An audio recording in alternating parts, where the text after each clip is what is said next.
Assalamualaikum warahmatullahi wabarakatuh. Waalaikumsalam warahmatullahi wabarakatuh.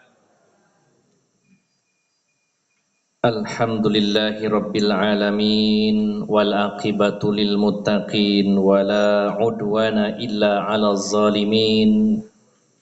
Wa ashhadu an la ilaha illallah wahdahu la syarika lah. Wa ashhadu anna Muhammadan abduhu wa rasuluhu la nabiyya ba'dah. Allahumma salli wa sallim wa barik ala nabiyyina Muhammadin wa ala alihi wa sahbihi ajma'in.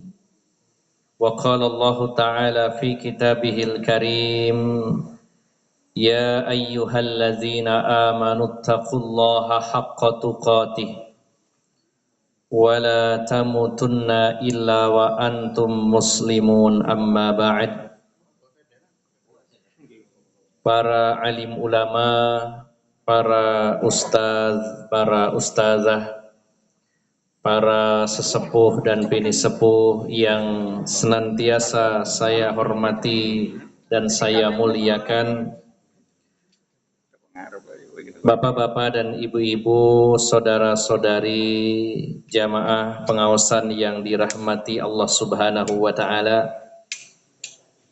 Alhamdulillah, kita sangat bersyukur kepada Allah Subhanahu wa taala karena pada malam hari ini tentunya atas karunia, atas nikmat, atas pertolongan Allah Subhanahu wa taala kita bisa berada di tempat ini, duduk bersama, belajar tentang Islam.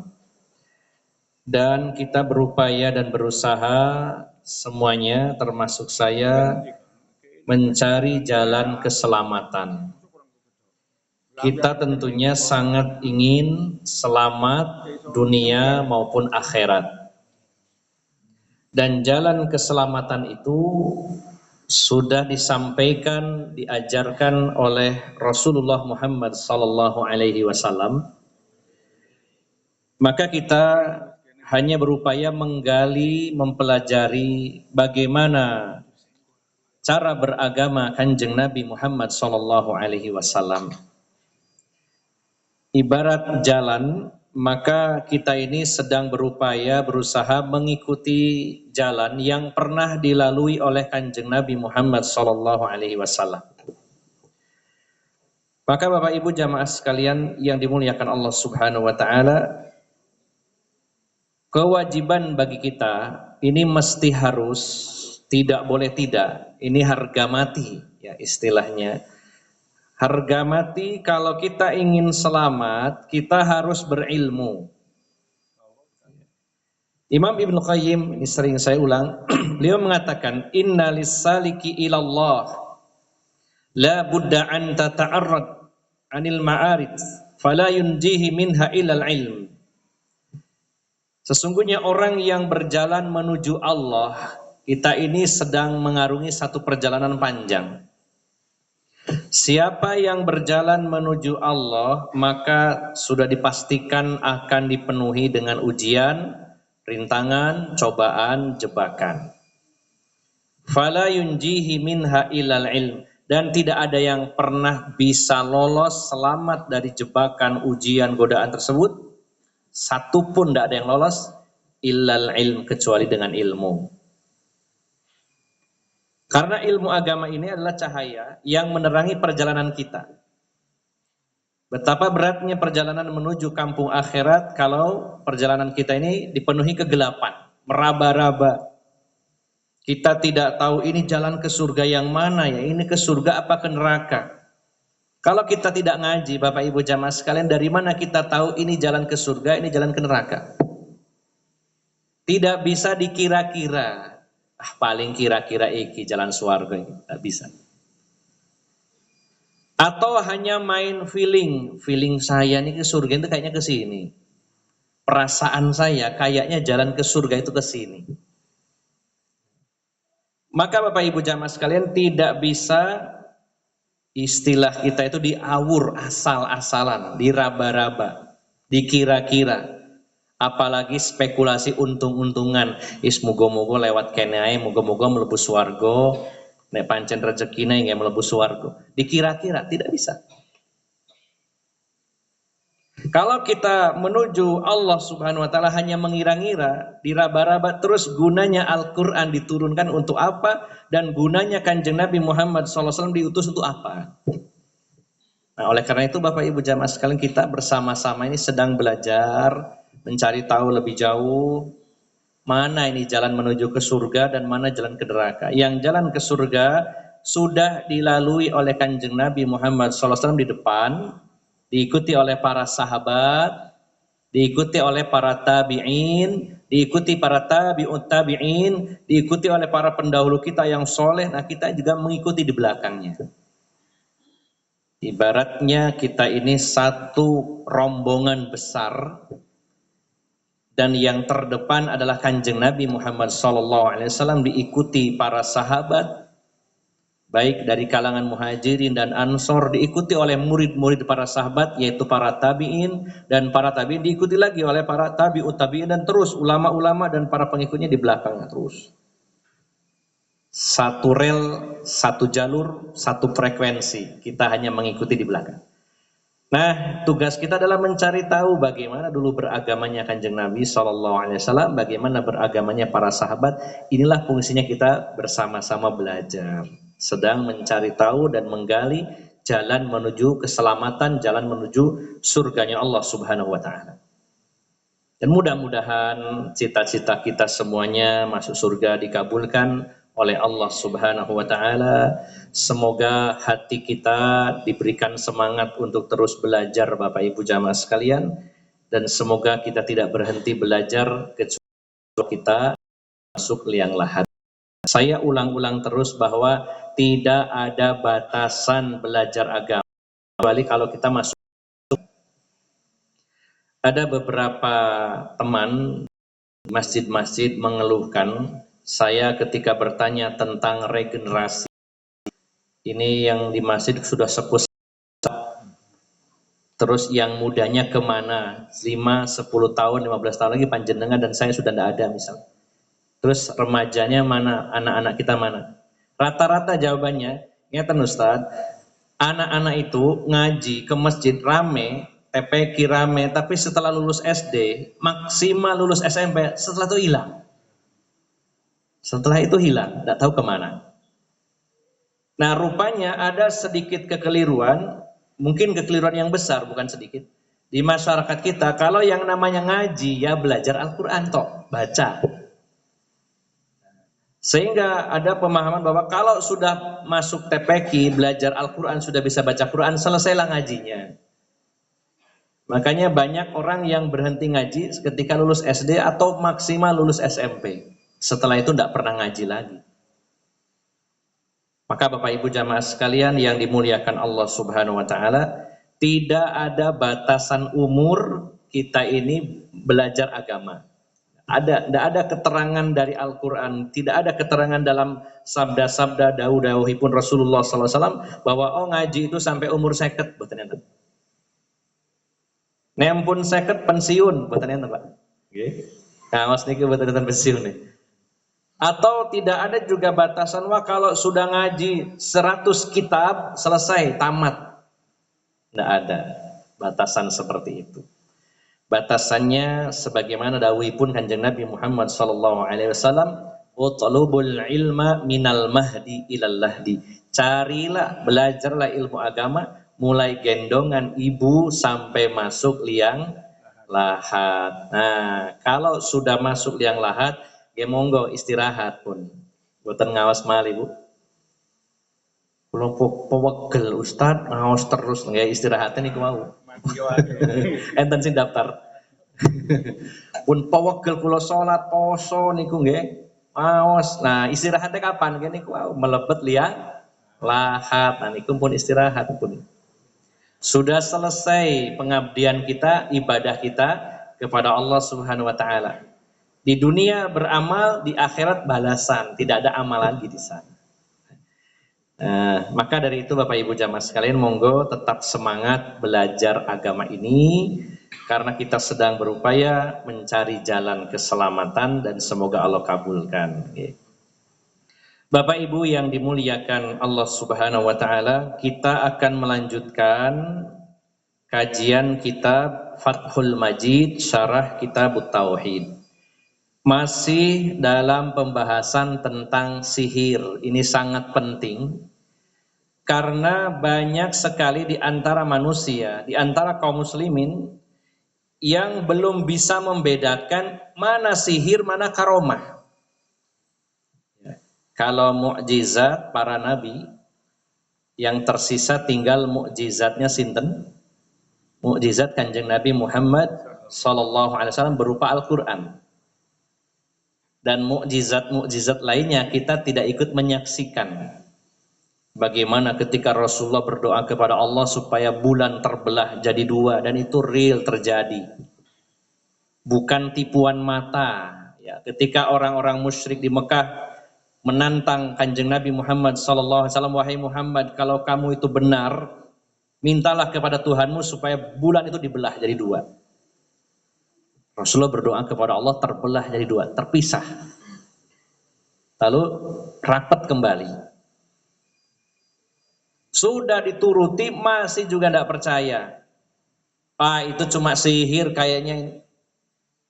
Banyak yang bisa itu tipuan mata. Kata Rasulullah, baik kalau begitu kita tunggu saudara-saudara kita yang sedang berdagang di Syam. Nanti kalau pulang kita tanya pada tanggal sekian, jam sekian, apa yang terjadi. Ternyata setelah lama mereka baru pulang, ditanyai tanggal sekian pada malam ini, apa yang terjadi. Mereka cerita pada malam itu ada keanehan, bulan terbelah jadi dua. Itu di belahan bumi yang lain.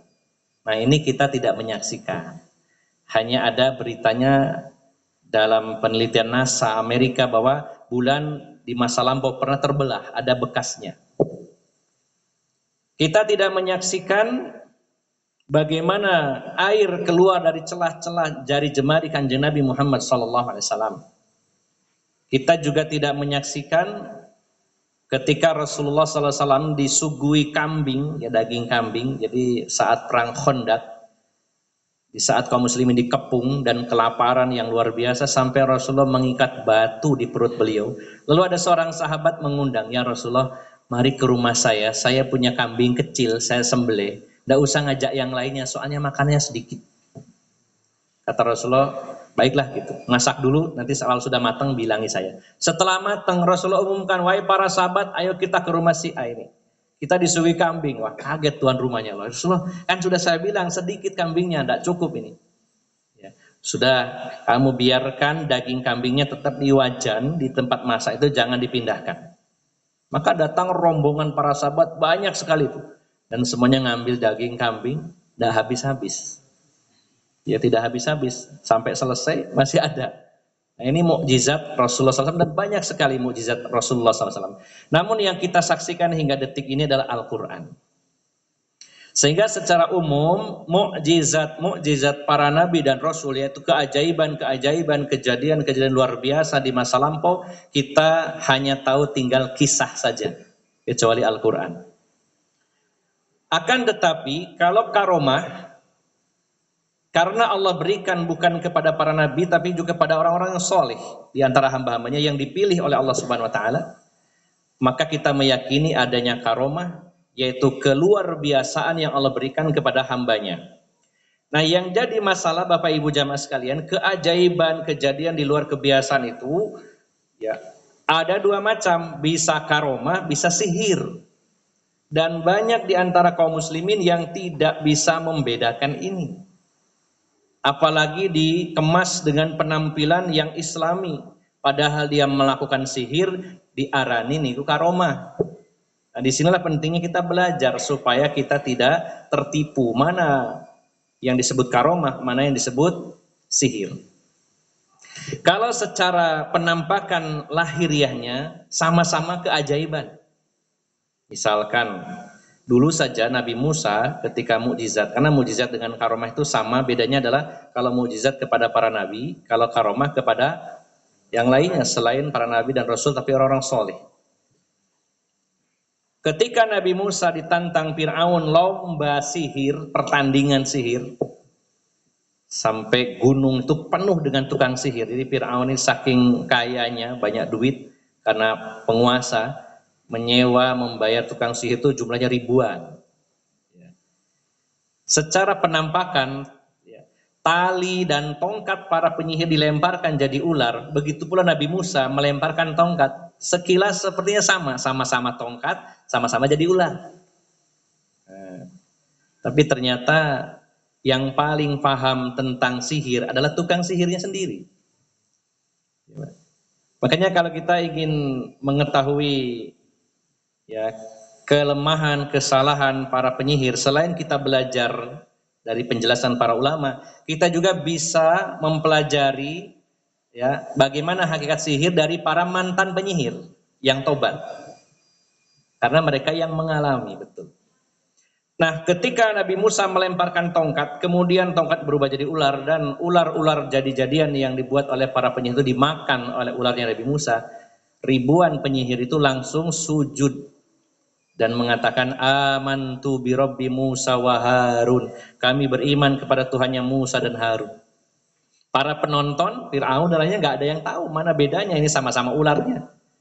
Yang tahu hakikatnya apa? Tukang sihir tadi. Dan tentunya orang-orang soleh, orang-orang yang berilmu. Bukan berarti saya mengajari, kalau begitu Ustadz supaya tahu sihir saya harus jadi penyihir dulu. Nah, kan saya bilang sebagai tambahan. Tanpa kita harus jadi tukang sihir dulu, kita bisa bertanya kepada mantan penyihir. Atau kita bisa belajar dari para ulama yang menggeluti bidang tersebut. Yang meneliti, meriset, mencari tahu, mengumpulkan data-data bagaimana itu sihir hakikatnya. Nah, jadi Bapak Ibu jamaah sekalian, kita sedang mempelajari tentang sihir, di mana pada pembahasan lalu kita sudah membahas bahwa sihir itu sesuatu yang sebabnya terselubung, halus. Di mana sihir ini bisa berupa jampi-jampi, mantra-mantra, buhul-buhul yang bisa menyerang target, di mana target ini bisa saja yang diserang itu badannya, fisiknya menjadi sakit, bahkan bisa meninggal. Bisa juga diserang akalnya sehingga dia kehilangan akal sehat jadi gila misalkan. Atau diserang hatinya yang tadinya benci jadi cinta, yang jadinya cinta jadi benci. Jadi caranya halus, yang ditarget bisa sakit badannya, bisa yang diserang otaknya, bisa diserang juga hatinya. Nah, dan juga sihir itu bisa berwujud kesaktian-kesaktian, kejadian-kejadian luar biasa, artinya di luar kebiasaan, namun itu semua atas bantuan dari bangsa jin yang kafir, yang ingkar kepada Allah Subhanahu wa ta'ala. Sebagai gambaran Bapak Ibu jamaah sekalian, kalau bedanya antara karomah dengan sihir, di antaranya, ini gambarannya, sebelum kita lanjutkan lagi. Kalau karomah itu tidak dipelajari oleh seseorang, dia hanya menjadi pribadi yang solih, menjadi wali-wali Allah. Allah menyatakan, ala inna awliya Allahi la khawfun alaihim wa lahum yahzanun alladzina amanu wa kanu yattaqun. Ketahuilah wali-wali Allah itu tidak pernah merasa takut, tidak pernah bersedih hati. Kalaupun ada sedih sedikit sebentar selesai. Ciri-ciri wali Allah itu hidupnya tenang. Gak banyak kesedihan, gak banyak ketakutan. Bukan berarti hidupnya lurus-lurus saja, tidak. Banyak ujiannya tapi menter, dia orang yang kuat. Wah, berarti wali itu hidupnya senang, gak ada masalah. Justru masalahnya banyak. Tapi dia bisa mengelola itu sehingga dia tidak berlarut-larut dalam perasaan takut dan cemas, dan juga tidak berlarut-larut dalam kesedihan.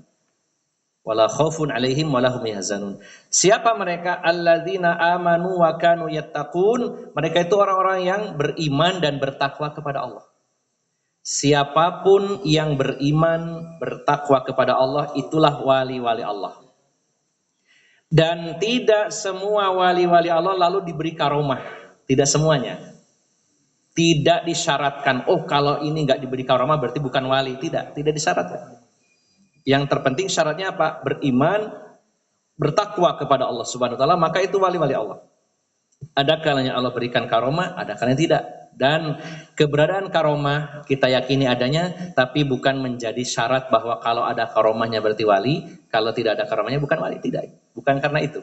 Ayatnya berkata alladzina amanu wa kanu yattaqun. Beriman, bertakwa dengan iman yang kokoh, dengan ketakwaan yang hebat. Itulah wali-wali Allah Subhanahu wa taala. Nah, kalau karomah itu tidak pernah dipelajari, wah saya pingin bisa terbang, dipelajari. Ada ritual khusus, ada wirid khusus, ada olahraga khusus, ada ritual-ritual seperti bertapa, lelaku, dan tidak. Allah berikan begitu saja. Adapun kalau sihir itu dipelajari. Sehingga bedanya yang kedua, kalau karomah, ya, Allah berikan kepada orang yang dikehendakinya. Kalau sihir itu bisa dipelajari siapapun dan diulang-ulang semau orangnya. Ya. Jadi kalau sihir itu Bapak Ibu jamaah sekalian, siapapun ya, termasuk saya dan panjenengan, sebenarnya sangat bisa belajar sihir, tapi tidak mau dan jangan. Tidak boleh, nanti kita bahas hukumnya ya. Tapi sihir ini bisa dikuasai siapapun, bisa dipelajari siapapun, bahkan bisa dipertunjukkan secara massal. Banyak orang yang bisa melakukannya. Kalau karomah tidak seenaknya orang, wah saya punya karomah, ditunjuk-tunjukkan, tidak. Saat kepepet, injury time, Allah berikan karomah, pertolongan kepada hambanya. Beda dengan sihir yang bisa digunakan kapanpun semau pemiliknya karena bisa dipelajari. Nah, dan di sana kenapa orang ini bisa sakti? Karena di situ ada bantuan dari bangsa jin.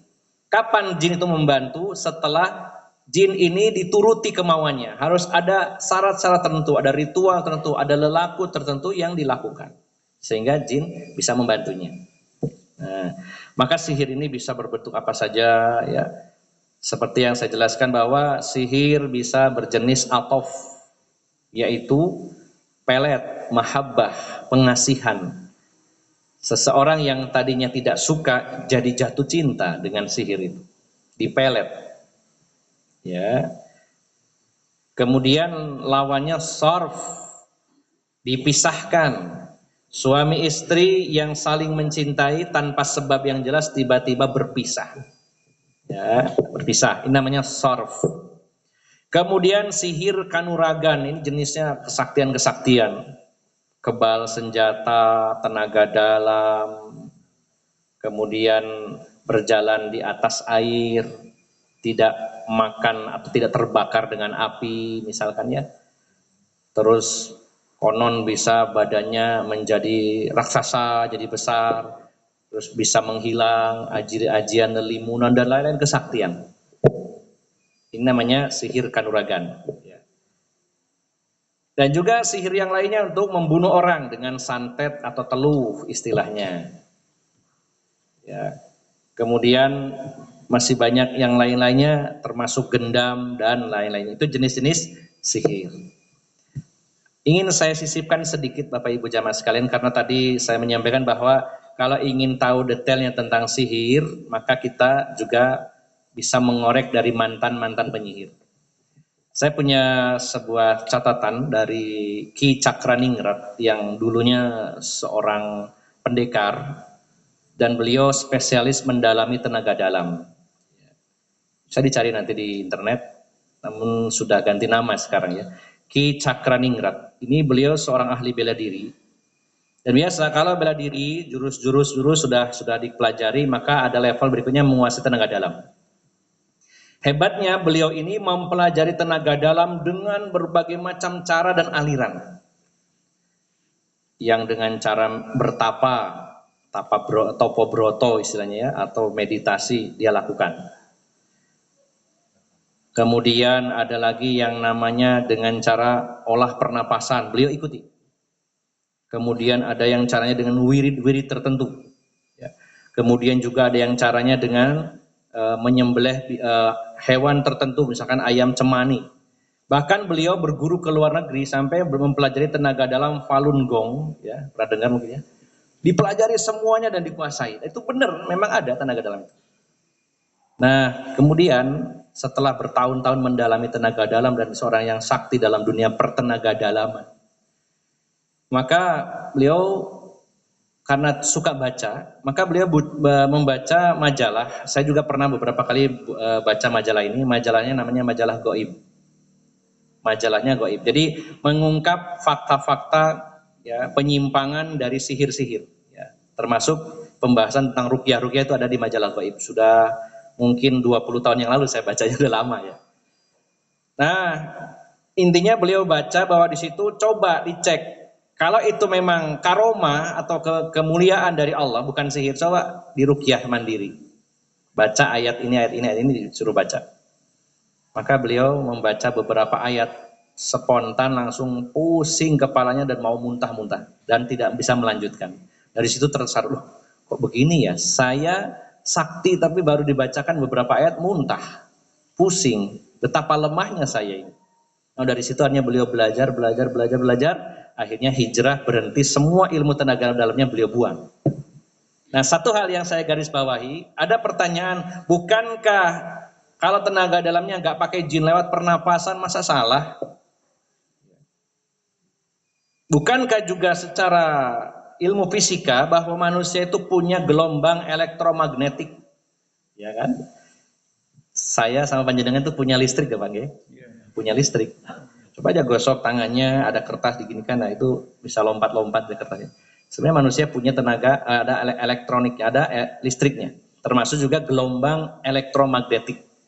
Listrik jarak jauh gitu ya, seperti gelombang elektromagnetik bom nuklir, kemudian gelombang elektromagnetik kereta api yang kadang-kadang dari kejauhan ada yang nyebrang tiba-tiba mesinnya mati, itu kena gelombang elektromagnetik. Ada pertanyaan, bagaimana kalau tenaga dalam mengolah gelombang elektromagnetik dalam tubuh kita dengan cara pernapasan? Nah, beliau waktu itu bercerita, mencari tahu gimana ya menjawabnya ini. Di mana sisi jinnya? Di mana sisi jinnya? Bukankah manusia punya elektromagnetik? Makanya beliau ya berdiam diri, merenung cukup lama, mencari tahu. Nah, karena pernah bergelut di dunia jin, beliau ceritanya ada bisikan, ya sebenarnya dari bangsa jin juga. Dan beliau yakin bahwa ini jin Islam yang memberitahu ke saya. Jadi dalam bisikan ini menjelaskan proses jin itu masuknya ke tubuh manusia melalui pernapasan itu bagaimana. Kesimpulannya gini Bapak Ibu jamaah sekalian. Jadi gelombang elektromagnetik yang ada dalam tubuh manusia itu biarkan mengalir, memang ada. Namun ketika itu diolah, dikumpulkan, diolah, dilipat gandakan, disitulah jin numpang. Kata beliau. Beliau ahlinya di bidang itu. Jadi sebenarnya pernapasannya tidak salah, tapi ketika gelombang elektromagnetik tubuh manusia itu kemudian diolah, dipelajari, dikumpulkan, dijadikan satu. Nah, di situ jin ada kesempatan numpang masuk di situ untuk memunculkan itu. Sehingga dengan energi itu seseorang bisa memiliki kesaktian bukan hanya tenaga dalam. Bisa memiliki kemampuan telepati ya di antaranya. Bisa menjatuhkan musuh hanya dipandang saja jatuh. Maka tetap di situ ada unsur jin yang masuk. Nah, dan gambaran gampangnya adalah apakah Rasulullah SAW dan 100.000 sahabat Nabi waktu haji wada, para sahabat itu berjumlah 100.000-an. Adakah satu keterangan yang menjelaskan Rasulullah dan para sahabat itu punya tenaga dalam? Kalau saya belum pernah ya, saya punya kitab di rumah itu, kitab namanya judulnya Ghazawatur Rasuli Sallallahu Alaihi Wasallam. Perang-perangnya Rasulullah Sallallahu Alaihi Wasallam. Selama 9 tahun Rasulullah dan para sahabat berperang 62 kali dan tidak ada satu pun riwayat ketika perang Rasulullah pakai tenaga dalam. Begitu pula para sahabat yang jumlahnya sampai 100.000 itu belum ada satupun. Seandainya itu dibenarkan di dalam Islam, tentu akan membantu agama Allah dengan tenaga dalam. Dari dulu, dari zaman ke zaman, Rasulullah, para sahabat, para tabiin, para ulama yang besar akan mempelajari itu. Kan berguna, Pak. Jadi itu gambaran sihir, bahwa sihir itu dipelajari. Mah tidak dipelajari. Pokoknya bertakwa, beriman, dan tidak semuanya dikasih. Tapi kalau sihir, siapa yang mau, yaitu tinggal belajar. Sehingga dia punya kesaktian. Kalau dia mau belajar, maka dia dapat sihir. Itu sihir. Dan sihir itu sangat lemah. Allah menyatakan, La yuflihus sahiru haitsu ata. Dari manapun datangnya penyihir dengan kesaktian apapun tidak akan pernah menang. Kalau dilawan dengan ilmu agama yang benar, maka tidak ada yang bisa mengalahkannya dan sihir itu semuanya akan kalah. Buktinya tadi Ki Cakraningrat sakti mandraguna ya. Beliau baca ayat langsung kelepak-kelepak begitu ya. Nah ini gambaran sekilas, nanti akan kita perdalam tentang sihir. Jadi Bapak Ibu jamaah sekalian yang dimuliakan Allah Subhanahu wa taala, maka sihir itu atas bantuan bangsa jin yang membantu manusia sehingga memiliki kesaktian berupa apa saja, apakah bisa terbang, bisa berjalan di atas air, dibakar api tidak gosong ya, dan lain-lainnya. Itulah namanya sihir. Kemudian Bapak Ibu jamaah sekalian kita lanjutkan tentang hukum sihir. Nah, ini supaya kita hati-hati. Di dalam hadis Bukhari dan Muslim, Rasulullah sallallahu alaihi wasallam bersabda, "Ijtanibus sab'al mubiqat." Jauhi oleh kalian 7 dosa yang menghancurkan, membinasakan. Mubiqat artinya muhlikat, membinasakan, menghancurkan. Di sini menggunakan kalimat ijtanibu atau ab'idu, jauhi. Jadi dekat saja tidak boleh, apalagi sampai melakukannya. Jadi kalau larangan itu hanya berupa dilarang, misalkan naha an-nabiyyu sallallahu alaihi wasallam, Rasulullah melarang, itu termasuk keharaman. Tapi kalau kalimatnya ijtanibu, jauhi, atau wala taqrabu, jangan dekati, ini larangannya lebih keras. Larangannya lebih keras. Jangankan melakukannya, mendekat saja tidak boleh. Seperti Allah menyatakan wala taqrabuz zina innahu kana fahisyatan wa sa'a sabila. Jangan dekati zina karena zina itu adalah perbuatan keji dan seburuk-buruk jalan. Maka Rasul menyatakan jauhi oleh kalian 7 dosa besar yang membinasakan kalian. Disebut membinasakan di sini karena efek dan dampaknya di dunia maupun di akhirat. Bukan hanya di akhirat saja balasannya, bisa di dunia. Karena saking jeleknya dan besarnya 7 dosa ini. Dan Bapak Ibu jamaah sekalian, 7 ini bukan sebuah pembatasan. Oh berarti kalau begitu dosa besar cuma 7, tidak. Tapi ini mewakili dan yang paling dominan, paling besar. Ya bapak-bapak yang ngaji di Al-Ikhlas Suko sudah mengkaji kitab Al-Kabair bersama saya, kitab Al-Kabair, dosa-dosa besar yang ditulis oleh Imam Az-Zahabi, ada 70 dosa besar. Kira-kira kita semuanya tahu berapa jenis? Bapak Bu, ibu-ibu, dosa besar itu contohnya napa mawon Bu? Syirik, napa malih? Durhaka kepada orang tua, zina, membunuh yang diharamkan, okay? Napa malih Bu? Riba, baru 5, okay? Ada 70 Bu. Baru 5 loh, kurang 65, okay? Makanya kita pentingnya belajar supaya tahu, oh ternyata ini dosa besar ya, nggak boleh dilakukan, bukan dosa kecil. Baik, tidak kita bahas 70 itu apa, ini hanya sekedar sampel saja, contoh saja. Nah dalam hadis ini disebutkan oleh Kanjeng Nabi ada 7 dosa besar, 7 dosa besar, bukan pembatasan hanya 7, tapi ini yang paling besar. Di mana dosa besar ini sangat membinasakan manusia di dunia maupun di akhirat. Apa saja itu? Yang pertama asyirku billah. Kalau dibilang ini nun sewu bahasanya embok dosa ini ya. Induknya dosa. Bagaimana tidak ya? Syirik ini dosanya langsung kepada Allah, menduakan Allah Subhanahu wa taala. Ketika Rasulullah ditanya tentang dosa-dosa besar, beliau menjawab, inna min akbaril kabair asyirku billah an taj'alallaha niddan wa huwa khalaqaka. Di antara dosa yang paling besar, kezoliman yang paling zolim, kemungkaran yang paling mungkar adalah syirik, yaitu engkau menjadikan tandingan bagi Allah sementara Allah yang menciptakan kamu. Kata Nabi, kamu itu diciptakan oleh Allah, tapi kamu bikin saingannya Allah. Ini kan nun sewu bahasanya kurang ajaran kita kepada Allah Subhanahu wa taala. Kita bersikap kurang ajar kepada manusia saja sangat buruk.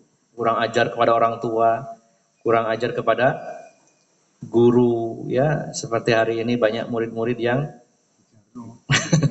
saya prihatin lihatnya nih ya, karena banyak orang tua yang melaporkan guru, ya, sehingga akhirnya murid-murid semakin ngelunjak.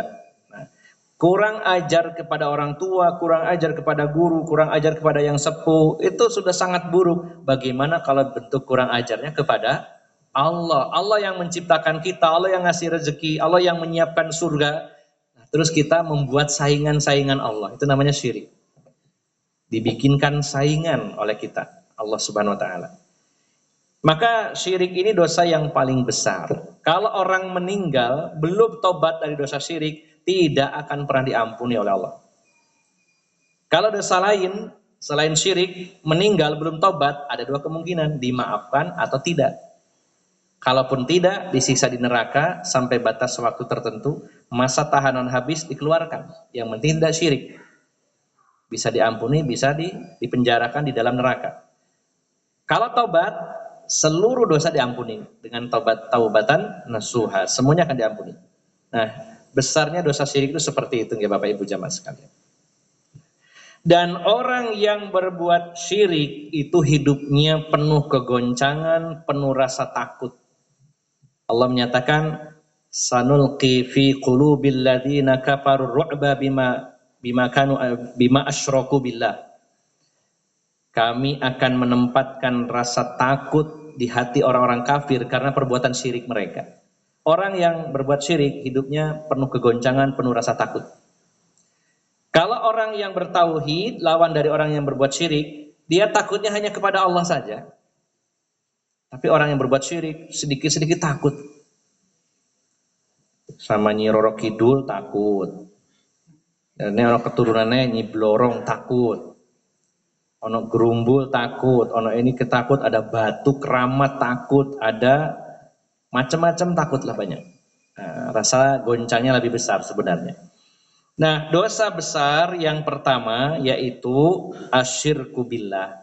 Yang menempati urutan kedua, kata Rasulullah, dosa besar yang membinasakan itu adalah as-sihru, yaitu sihir. Jadi sihir ini jangan dianggap remeh Bapak Ibu jamaah sekalian. Dosa besar, sekecil apapun sihirnya termasuk dosa besar.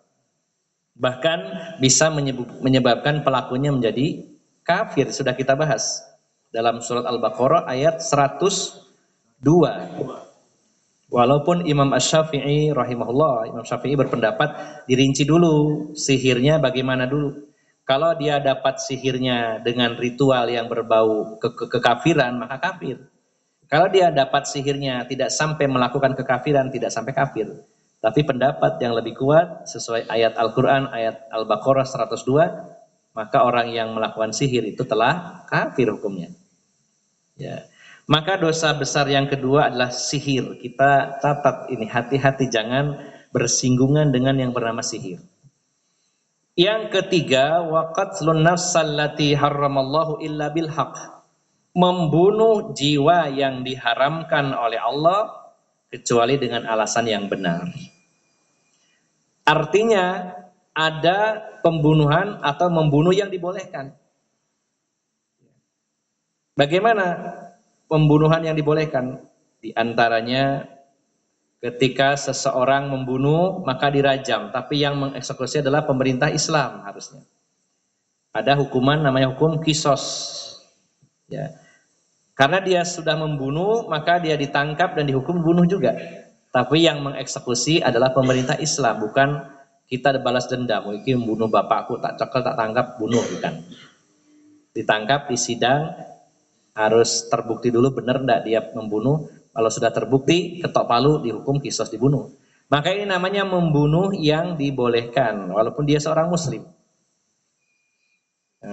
Kemudian contoh lagi membunuh yang dibenarkan dalam Islam adalah hukum rajam bagi para pelaku zina muhson, sudah menikah atau pernah menikah lalu berzina.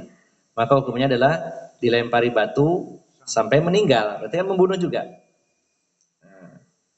Kemudian Bapak Ibu jamaah sekalian yang dimuliakan Allah Subhanahu wa taala, Di antaranya yang dibolehkan di dalam Islam membunuh itu sebenarnya kalau dalam pemerintah Islam orang-orang yang murtad. Sebagaimana dalam kisahnya pemerintahan Abu Bakar. Abu Bakar ini memerangi, namanya memerangi membunuh. Orang yang tidak bayar zakat, yang mengaku nabi, dan orang-orang murtad. Sebagaimana juga dalam hadis Nabi disebutkan 3. Bahwa orang yang sudah bersyahadat diharamkan darahnya ditumpahkan, gak boleh dibunuh. Kecuali dengan satu alasan, yaitu yang pertama karena dia membunuh, yaitu di kisah tadi. Yang kedua karena zina muhsan, yang ketiga karena murtad. Kalau dalam hadis disebutkan 3, namun ada tambahan-tambahan lainnya. Di antaranya bolehnya membunuh para pembikin keonaran kayak begal. Kalau memang punya kemampuan, Pak, panjangan dirampok. Dalam Islam, pembegal, perampok ini mengancam diri kita, mengancam nyawa kita, boleh kita membunuhnya, halal hukumnya. Cuma masalahnya kalau di hukum negara kita yang di penjara. Ya, rampoknya mati, wah, kitanya yang di penjara, padahal kita yang dirampok. Ini diantaranya. Nah, nanti di belakang juga ada pembahasan tentang sihir, bagaimana hukuman para penyihir ada. Jadi dosa besar nomor 3 adalah membunuh jiwa yang diharamkan oleh Allah Subhanahu Wa Taala. Dan Bapak Ibu jamaah sekalian, para ulama sejak zaman para sahabat Nabi Sallallahu Alaihi Wasallam berbeda pendapat. Apakah orang yang membunuh jiwa yang diharamkan itu dia dihukumi kafir atau tetap muslim? Sebagian ulama termasuk dari kalangan sahabat, diantaranya Abdullah bin Abbas dan lain-lain, menyatakan bahwa orang yang membunuh maka dia dihukumi keluar dari Islam dan kafir, ya, karena Allah menyatakan, ya, wa may yaqtul mu'minan muta'ammidan fajazauhu jahannam khalidan fiha. Siapa yang membunuh seorang mukmin dengan sengaja, maka dia dimasukkan ke dalam neraka selama-lamanya. Yang selama-lamanya siapa? Dihukumi kafir. Dan tidak ada taubat. Ini pendapat. Tapi pendapat yang lebih kuat, jumhur ulama, bahwa orang yang membunuh, kalau dia muslim, membunuh orang Islam yang diharamkan untuk dibunuh, maka dia tetap muslim yang fasik, dan kalau taubat diterima oleh Allah Subhanahu wa Ta'ala. Walaupun tetap dihukum kalau memang dituntut oleh keluarganya.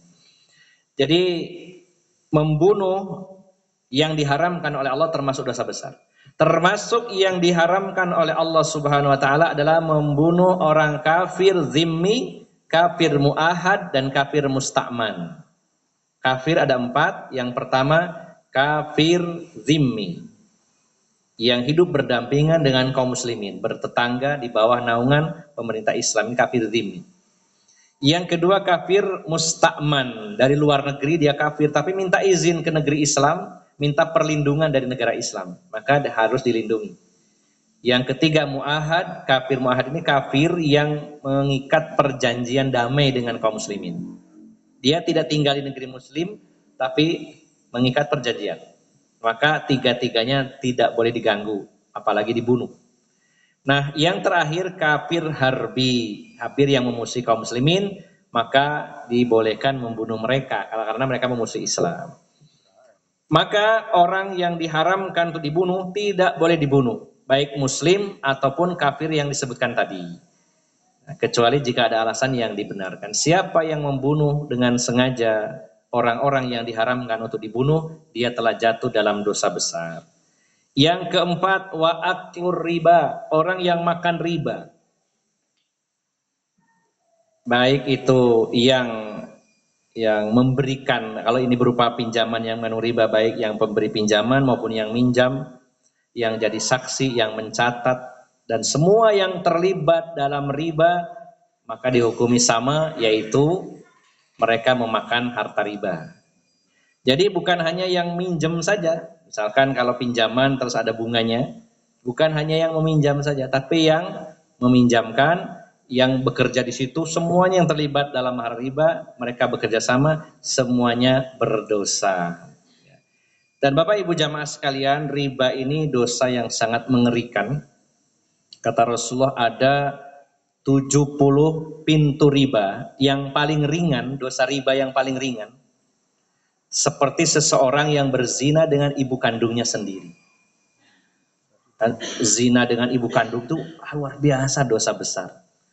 Nah, dosa riba yang paling ringan, apalagi yang paling berat, yang paling ringannya saja itu seperti seseorang berzina dengan ibu kandungnya sendiri. Dan para ulama menyatakan orang-orang yang terlibat dalam riba sangat berpeluang besar matinya su'ul khotimah, na'udzubillah. Dan ini perlu dipelajari Bapak Ibu jamaah sekalian, karena banyak orang tidak paham ini ternyata riba. Karena jenisnya banyak. Taunya cuma nek ngutang 1 juta bayarnya 1,5 juta, riba itu cuma satu jenis, lain 70 itu banyak Pak nggih, jenis-jenisnya. Kadang-kadang juga ada riba-riba yang dimanipulasi, terkesannya tidak riba, namanya ya disebut sebagai bai'ul inah, ya jual beli inah, sistem inah. Atau seringkali kaum muslimin tertipu dengan istilah syariah gitu ya. Namanya bank syariah, ya tergantung ya. Nah, dilihat sistemnya dulu Pak. Kalau nama syariah, apapun bisa dibuat nama itu. Yes. Apa-apa syariah. Tapi harus dicek dulu, ditanyakan detailnya bagaimana, tanyakan kepada orang yang paham apakah termasuk riba atau tidak. Kalau masalah nama itu belum tentu menunjukkan hakikatnya. Ya, namanya syariah, bank syariah, tapi belum tentu sesuai syariat. Ya, maka perlu didetailkan. Dan ini harus dirinci, karena sistem kerjanya antara satu bank dengan bank lainnya juga berbeda-beda. Oke. Nah, siapa yang makan riba, maka dia telah terjatuh dalam dosa besar yang membinasakan. Nomor berapa tadi Bu? Nomor 4 ya. Nomor 5. Wa aklu malal yatim, memakan harta anak yatim. Nah, bagaimana dengan PAY? Di mana juga dapat bayaran ya. Nah, kan itu jatahnya untuk anak yatim. Kalau PAY, panti asuhan yatim, kemudian dapat sumbangan yang ditujukan untuk si yatim, maka dibolehkan mengambil gaji karena toh juga untuk melayani si yatim tadi. Ya asal proporsional ya. Bukan berarti wah ini makan harta anak yatim, harusnya untuk anak yatim kok dipek lah, ini kan gajian. Dan pegawai-pegawai PAI ini juga yang mengelola, merawat, mengurus anak yatim, untuk kembalinya tetap ke yatim juga. Selama tidak melampaui batas, maka ini dibolehkan. Tapi kalau nyata-nyata bukan haknya, ini hak anak yatim dimakan, maka ini termasuk dosa besar. Bahkan dikatakan di dalam Al-Quran, sesungguhnya orang yang memakan harta anak yatim itu seperti makan api ke dalam perutnya. Hati-hati. Kemudian yang keenam, watawalli yaumaz zahfi, melarikan diri di medan perang. Ketika melawan orang-orang kafir dalam peperangan, melarikan diri dari medan perang termasuk dosa besar.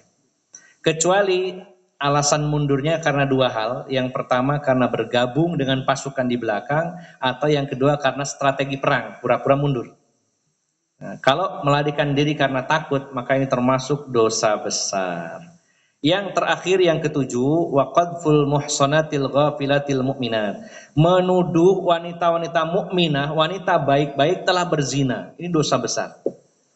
Hati-hati nggih, jangan gampang nuduh wah ini wanita ini baik-baik terus kita rasa nih wong iki ya mari iku LKMD lamaran kari meteng dhisik. Jangan ya Pak. Kita tidak tahu yang terjadi bagaimana, bisa jadi sudah nikah secara agama. Kita berbaik sangka, positif tinggi. Karena untuk menuduh seseorang telah berzina ini berat sekali. Kalau tidak terbukti justru dihukum yang menuduh tadi.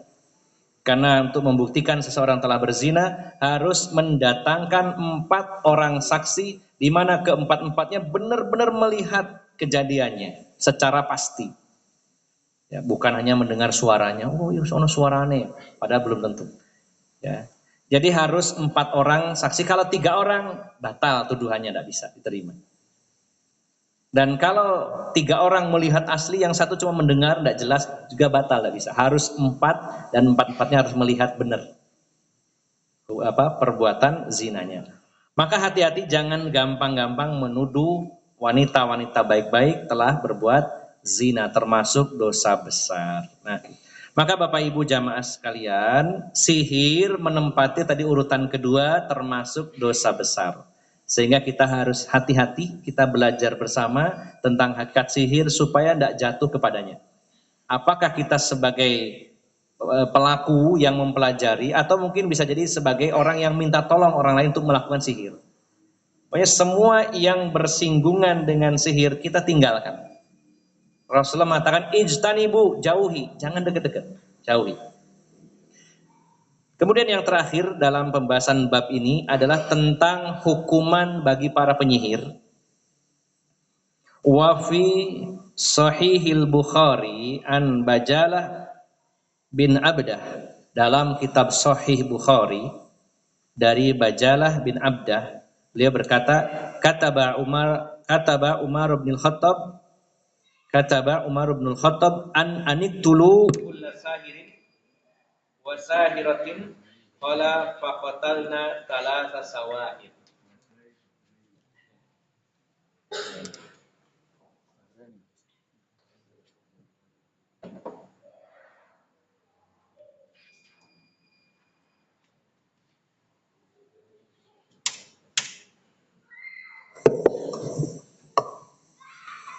Ya, alhamdulillah. Ini tercantum dalam kitab Sahih Bukhari dari Bajalah bin Abdah. Beliau berkata, Umar ibn Khattab telah memerintahkan, mewajibkan untuk membunuh setiap penyihir.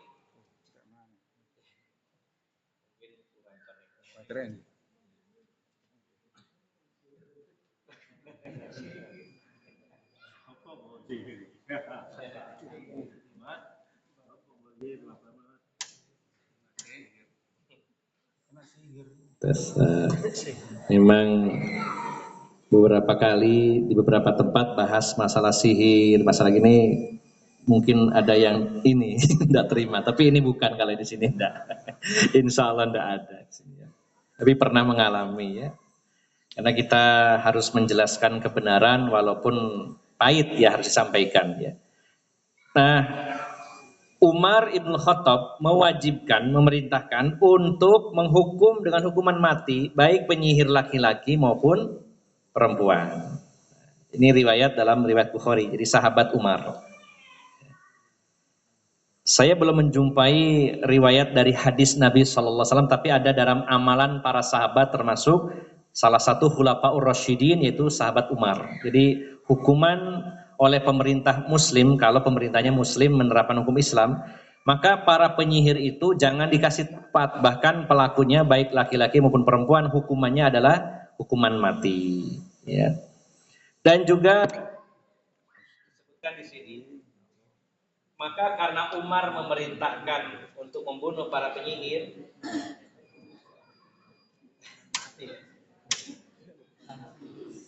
tes ya.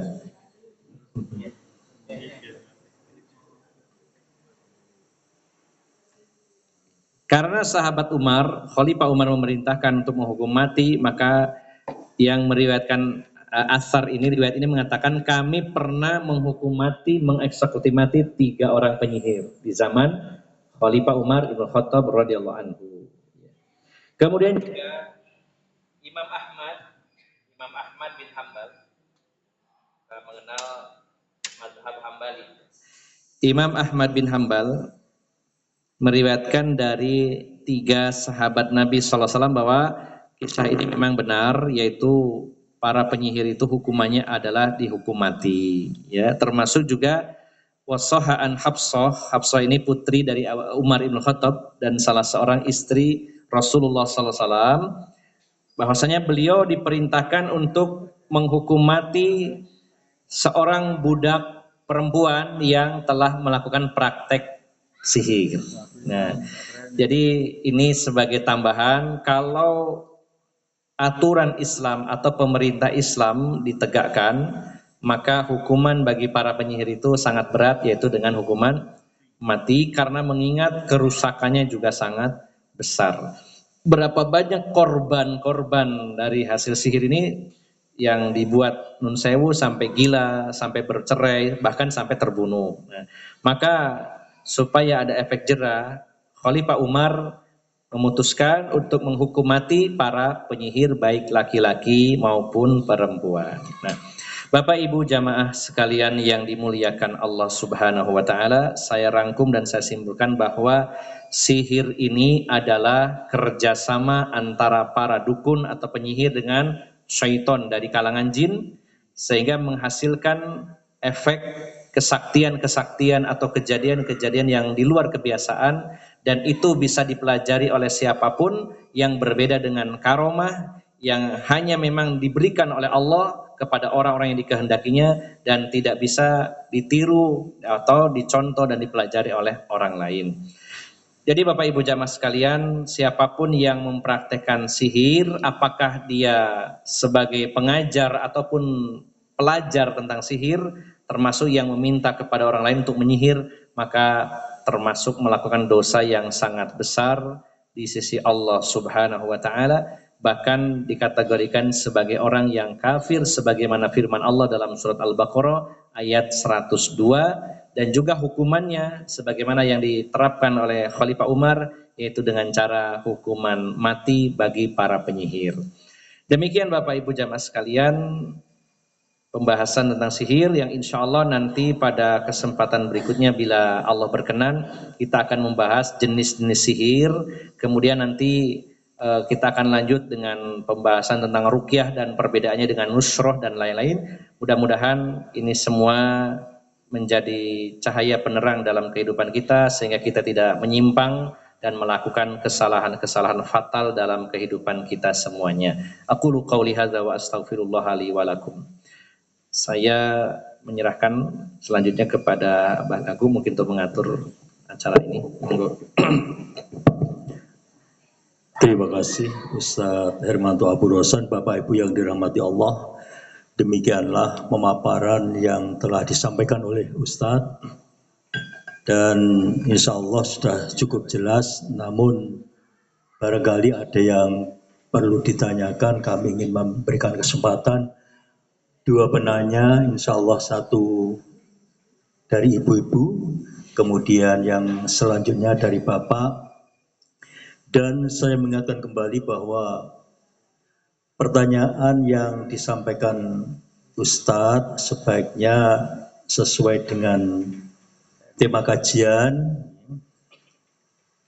Kalau misalnya nanti ada yang ingin bertanya tentang hal-hal di luar tema, Bapak Ibu bisa bertanya melalui WA atau telepon dengan nomor 082 262 76 0006. Saya ulang, 082 262 76 0006. Ini Bapak Ibu bisa langsung bertanya kepada Ustaz. Untuk sesi pertama tanya jawab ini saya berikan kepada ibu-ibu. Bu Hajaina, inji jenengan datang ke kemauan sekitar.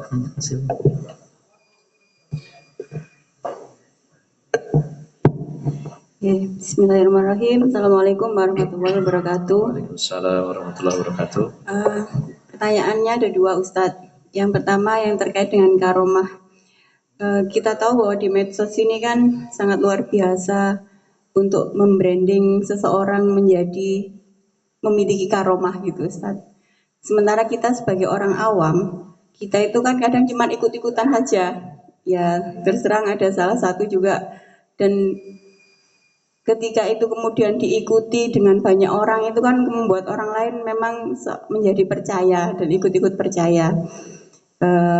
Salah satu juga memang yang menjadi fenomena saat ini, bahkan mungkin ngapunten kalau saya melihat itu mungkin sebenarnya masa sih Pak ya yang punya karomah tapi kok kelakuannya maksudnya dengan cara berpakaiannya seperti orang gila gitu Ustadz, ngapunten, tapi memang faktanya seperti itu gitu. Kemudian kadang menyobek-nyobek uang dan sebagainya, tapi fakta bahwa memang pengikutnya sangat banyak dan kemudian cukup dielulukan juga begitu Ustadz, dan dipercayai apa yang diucapkan oleh orang tersebut. Nah, yang menjadi pertanyaan saya sebagai orang awam, kiat-kiat apa sih yang sekiranya bisa eh, menjadi pegangan kita sendiri supaya kita itu bisa membedakan, oh memang orang ini memang punya karomah, tapi mungkin ternyata bisa jadi memang punya karomah misalnya Ustadz, atau sebetulnya orang tersebut tidak memiliki karomah Ustadz, hanya karena faktor-faktor tertentu saja yang diagung-agungkan oleh seseorang sehingga yang lain ikut-ikutan. Ya, kemudian yang kedua, ini mungkin penting buat ibu-ibu Ustadz. Kira-kira tadi Ustadz membahas terkait dengan suami istri, bagaimana kiat-kiat ini bagi ibu-ibu untuk membentengi suami Ustadz supaya terhindar dari sihir Ustadz. Jadi kira-kira apa sih doa yang barangkali bisa diamalkan bagi kami sehingga bapak-bapaknya tersenyum kayaknya Ustadz.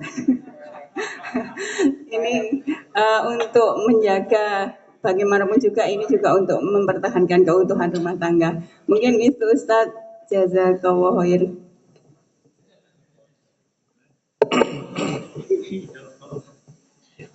Langsung saya jawab 2 pertanyaan dan dua-duanya berkaitan dengan tema yang dibahas. Yang pertama tentang karomah para wali, di mana banyak orang-orang yang masih bingung sebenarnya beneran gini orang ini punya karomah atau tidak ya, atau bagaimana cara membedakan ini karomah atau bukan. Yang pertama Bapak Ibu jamaah sekalian, yang jadi barometer seseorang dikatakan wali Allah sesuai yang Allah informasikan. Tadi Allah berfirman, ala inna awliya Allahi la khaufun alaihim walahum yahzanun alladzina amanu wa kanu yattaqun. Ketahuilah wali-wali Allah itu adalah orang-orang yang tidak takut dan tidak bersedih hati. Mereka adalah orang-orang yang bertakwa dan beriman kepada Allah Subhanahu wa taala. Jadi orang yang beriman, bertakwa dengan iman yang kokoh, ketakwaan yang hebat, siapapun dia itu adalah wali Allah. Termasuk panjenengan semuanya kalau benar-benar beriman, bertakwa, termasuk wali-wali Allah. Tidak hanya spesial orang tertentu. Tertentunya adalah yang memenuhi kriteria tadi, beriman, bertakwa kepada Allah Subhanahu wa taala. Jadi kalau ingin melihat pertama tentang wali dia kehidupan perilakunya, semua bersesuaian enggak mencerminkan orang yang beriman dan bertakwa. Apakah dia memang soleh, ahli ibadah atau tidak? Nah, ini yang pertama. Jadi dilihat dari sisi personnya, dari sisi orangnya, pastikan orang ini adalah orang yang beriman dan bertakwa kepada Allah Subhanahu wa taala. Yang kedua, tidak semua orang beriman dan bertakwa dan tidak semua wali Allah selalu dikasih karomah. Ada kalanya dikasih, ada kalanya tidak. Dan ini jangan dijadikan syarat. Wah ini orangnya soleh tapi nggak ada karomah, itu wali berarti. Tidak seperti itu. Kesalahpahaman di masyarakat, oh kalau ada kesaktiannya berarti wali. Padahal tidak harus selalu punya, tidak selalu alokasi. Kemudian juga yang ketiga, karomah itu tidak hanya berupa kesaktian, tapi hal-hal yang di luar batas kenormalan atau batas keumuman bisa termasuk karomah. Contohnya orang yang memiliki kecerdasan di luar batas biasanya orang, itu termasuk juga bagian dari karomah. Misalkan Imam Bukhari ini seorang yang memiliki karomah kecerdasan yang di luar batas umumnya orang. Beliau ini selain menghafal ratusan ribu hadis bersama sanadnya, pernah diuji di Baghdad oleh 10 ulama tentang kecerdasannya. 10 ulama ini mengajukan masing-masing 10 hadis. Ulama pertama sampai 10 menyebutkan hadis masing-masing 10 sampai 100 dan diacak sanadnya. Ya, periwayat hadisnya diacak semuanya. Nah, terkait masalah sanad bagi Imam Bukhari bukan hal yang sulit, tapi yang bikin heboh adalah beliau bisa menyebutkan hadis yang disebutkan tadi 100 hadis itu secara urut dari 1 sampai 100. Hadis, adapun hadis yang pertama ini, yang kedua sampai 100 tidak ada yang tertukar. Ini kan cerdasnya luar biasa, daya ingatnya di luar batas orang biasa. Ini juga termasuk karomah. Karomah itu tidak hanya ini bisa terbang. Ini di sana ada orang bisa terbangan, lain lagi terbangan. Jadi bukan hanya bisa terbang, berjalan di atas air, banyak hal. Karomah itu kemuliaan secara bahasa. Bisa berupa apapun yang di luar kebiasaan. Kehebatan-kehebatan di luar kebiasaan. Jadi yang pertama, perhatikan orangnya. Apakah dia beriman dan bertakwa, menjalankan aturan agama dengan sangat, sangat disiplin. Kemudian juga orang yang disebut wali tidak harus selalu ada karomahnya. Yang ketiga, karomah itu tidak hanya berupa kesaktian, bisa berupa kecerdasan, kepintaran, daya ingat yang kuat, dan lain-lainnya. Nah, adapun tentang gelar-gelar wali, wah ini wali, ada wali kutub, ada wali aktob, ada wali majdzub, dan lain-lain. Ini istilah-istilah yang tidak pernah dikenalkan oleh Rasulullah SAW. Ini hanya dikenal di dunia sufi dan torikot-torikot saja. Seperti contoh wali majdzub, ya. Majdzub artinya diambil langsung, artinya Allah yang milih langsung, katanya begitu. Dengan ciri-cirinya jadi orang gila, gitu ya. Nah, Bapak Ibu jamaah sekalian, orang yang gila ini terbebas dari syariat. Ya, tidak ada beban taklif, tidak perlu melaksanakan perintah. Ketika melakukan yang dilarang pun tidak dosa, namanya tidak berakal sehat. Bukankah syarat orang itu beribadah apapun jenisnya, apakah itu sholat, puasa, haji, yang pertama muslim, yang kedua balik, yang ketiga sehat, ya terutama akalnya. Jadi harus muslim, balik, akil diantaranya, ya, berakal sehat. Berakal sehat barulah dia terkena beban syariat, harus menjalankan ibadah dan lain-lainnya. Nah, ini orang yang tidak terkena beban syariat dengan kegilaannya lalu dianggap wali. Siapa yang menetapkan ini? Ya, kalangan mereka sendiri. Kita tidak usah ikut-ikutan. Bagaimana bisa orang gila dijadikan ya panutan, wali diikuti dengan alasan ini karena diambil oleh Allah Subhanahu Wa Taala. Kemana-mana pakai celana kolor pendek, ya nggak pakai baju, rambut gondrong. Nah, bahkan bisa jadi nggak pakai celana, ya. Tidak ada dalam ajaran Islam seperti itu. Orang yang gila di luar beban taklif. Mau alasan apa pasti ngeyel. Wah ini kan beda, ini sudah gilanya itu karena dipilih oleh Allah Subhanahu Wa Taala. Iya, dipilih di antara orang yang waras, ini gila. Jadi tidak usah diikuti pendapat orang-orang yang seperti itu. Kita yang waras jangan malah ikut-ikutan gila, begitu ya. Jadi yang pertama ini. Yang kedua, bagaimana usaha untuk perlindungan agar suami-suami ini tidak tergoda. Tadi gitu soalnya ya, bukan ya? Saya lupa tadi soalnya. Kurang lebihnya begitu ya. Maksudnya begini, kadang-kadang karena sihir seorang laki-laki ya kepincut itu ya.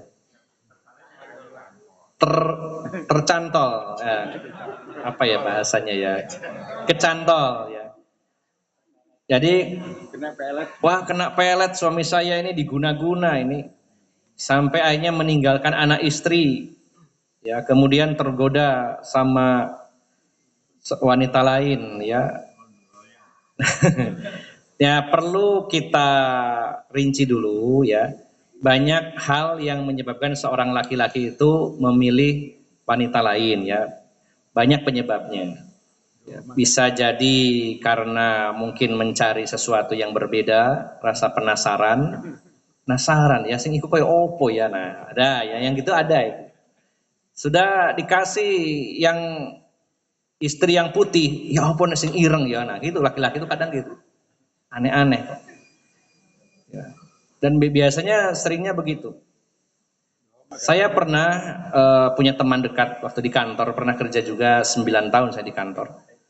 Teman ini tertarik, sudah punya istri, tertarik dengan seorang ya admin begitu ya. Rambutnya panjang dan lurus. Dan setiap ngomong ke saya, rambutnya wape panjang lurus. Saya langsung tembak gini, berarti bojo sampean rambutnya kriwul ya. Kok sampean gak pernah ketemu? Ya saya ngira-ngira saja. Oleh sing sampean lem-lem mesti rambutnya. Nah itu contohnya penasaran. Istrinya keriting, wah, sing lurus ya opo ya gitu. Biasanya laki-laki begitu. Jadi banyak faktor, bisa karena penasaran, bisa karena kekecewaan, kemudian mencari ya yang lain. Walaupun tetap tidak dibenarkan, namanya nun sewu perselingkuhan. Walaupun alasannya karena istri saya mengecewakan, lalu saya tergoda, ini tetap salah ya. Tidak ada alasan untuk membenarkan orang yang berselingkuh ya, misalkan begitu. Banyak faktor. Ya, bisa karena penasaran, bisa karena kekecewaan. Ya, bisa juga karena termakan rayuan maut, janda-janda kembang gitu ya, bisa juga. Nah, tidak menutup kemungkinan juga ada yang memang terkena sihir. Nah, maka bagaimana membedakannya, ini suami saya karena penasaran, karena kecewa, karena kesihir, atau karena digoda, atau apa? Ya namanya usaha, nggak ada salahnya ya, barangkali kena sihir. Tidak menutup kemungkinan. Soalnya gini Ustadz, misalkan dong selama ini baik-baik saja, sama saya juga mesra dan bla bla bla bla. Itu bukan jadi barometer ya. Laki-laki mesra itu bukan berarti satu-satunya istri itu di rumah ya. Mudah bagi laki-laki begitu ya. Ya, laki-laki itu perayu ya, gitu ya. Oke.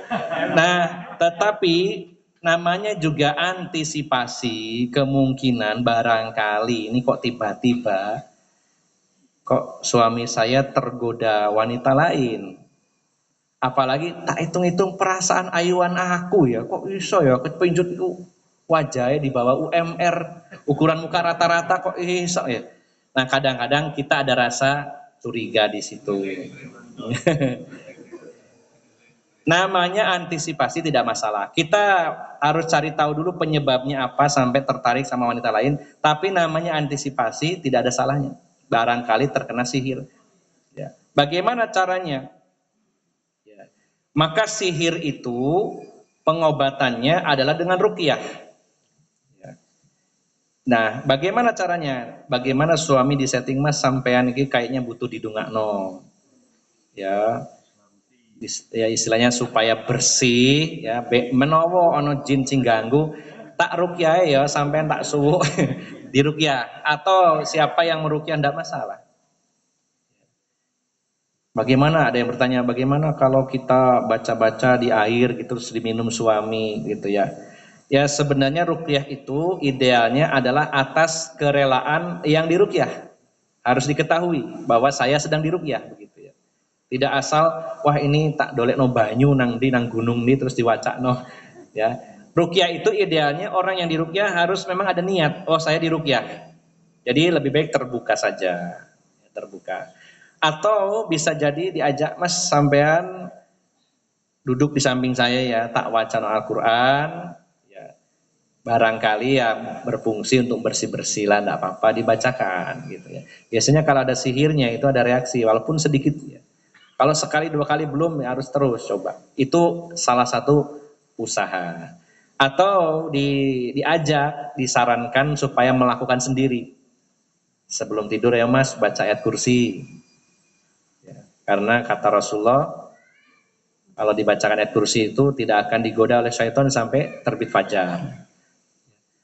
Ayo mas baca doa yang diajarkan Rasulullah, Bismillahirrahmanirrahim, asmihi syai'un fil ardi wala fis sama wa huwas samiul alim misalnya. Atau baca ini diajak. Jadi bisa orang lain yang membacakan kepadanya atau diajak supaya membaca. Kalau enggak mau gimana? Ya dirayu ya supaya mau. Ya. Ini salah satu bentuk ikhtiar. Walaupun seorang laki-laki tergoda wanita lain belum tentu karena sihir, tapi namanya antisipasi, tidak ada salahnya. Dibacakan ayat-ayat ruqyah, doa-doa ruqyah, atau pelakunya sendiri yang diajak supaya membaca ayat maupun doa-doa ruqyah. Jadi sihir itu dikalahkannya dengan yaitu dengan zikir, dengan doa, kemudian dengan bacaan Al-Qur'an. Bacaan Al-Qur'an, zikir dan doa yang diajarkan Rasulullah Muhammad SAW, maka insya Allah Allah akan membersihkannya dan menghindarkannya dari sihir. Ya, demikian kurang lebihnya. Wallahu a'lam. Terima kasih. Kesempatan selanjutnya kami berikan kepada bapak-bapak yang ingin menyampaikan pertanyaan. Silakan untuk bapak-bapak. Ya, silakan.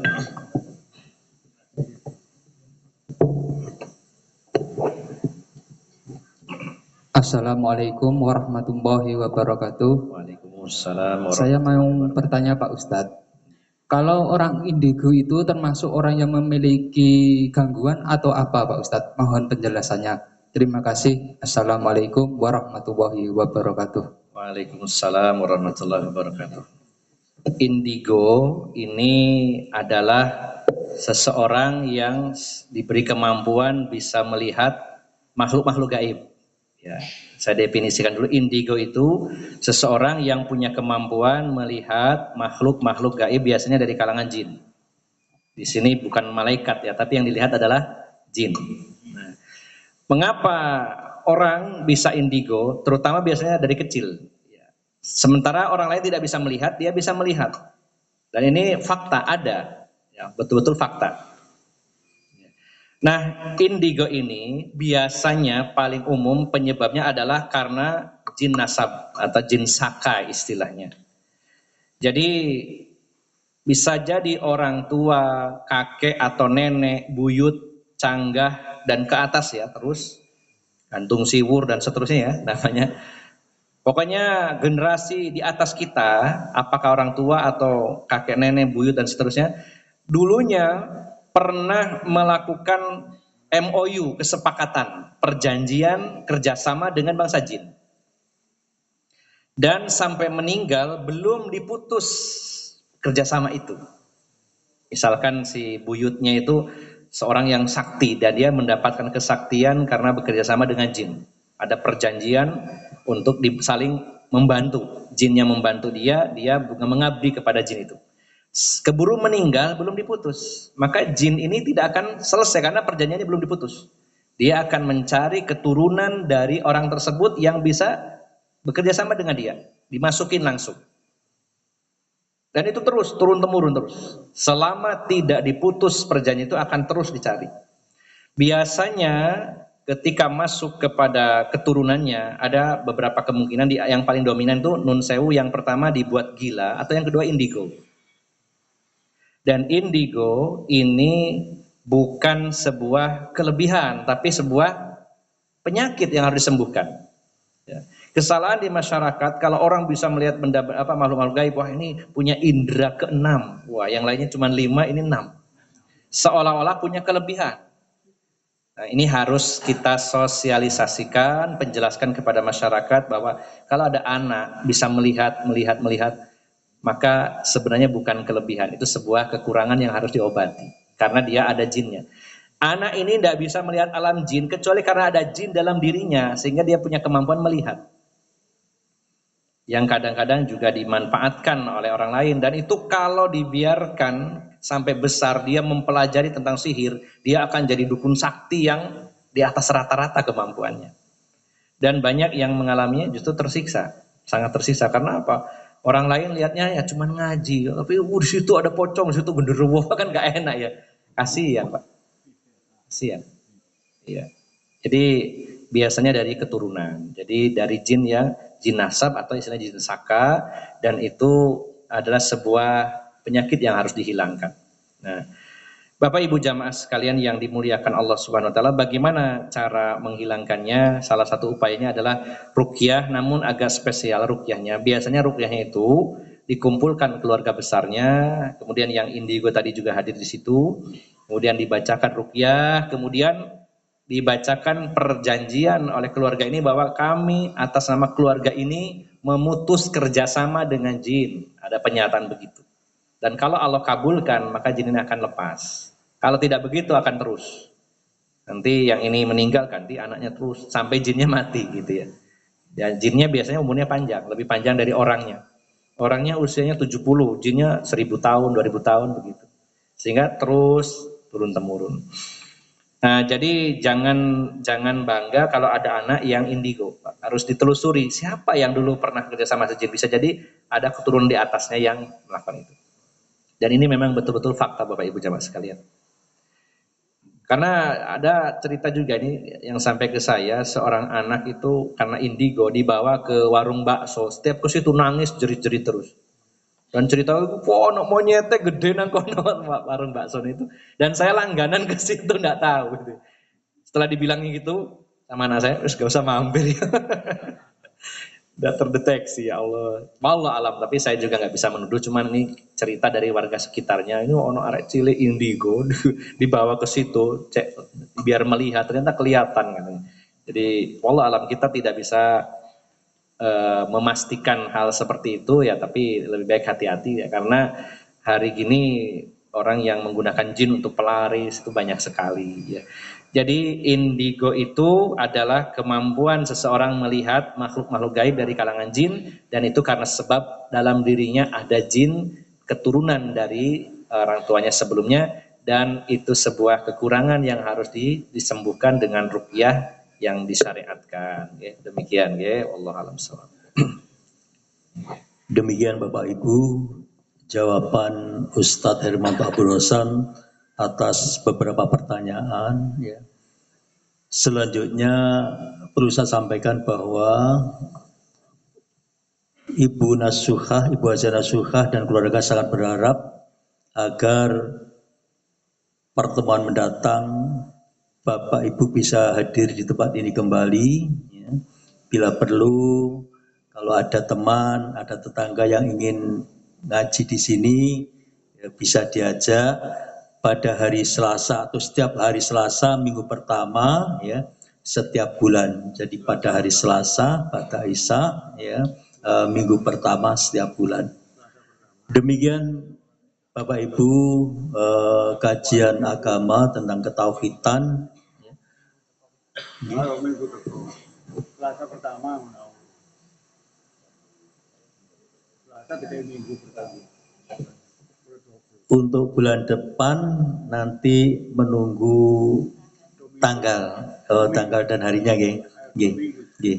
Jadi nanti ada pemberitaan atau pemberitahuan lebih lanjut atau begaji nggih.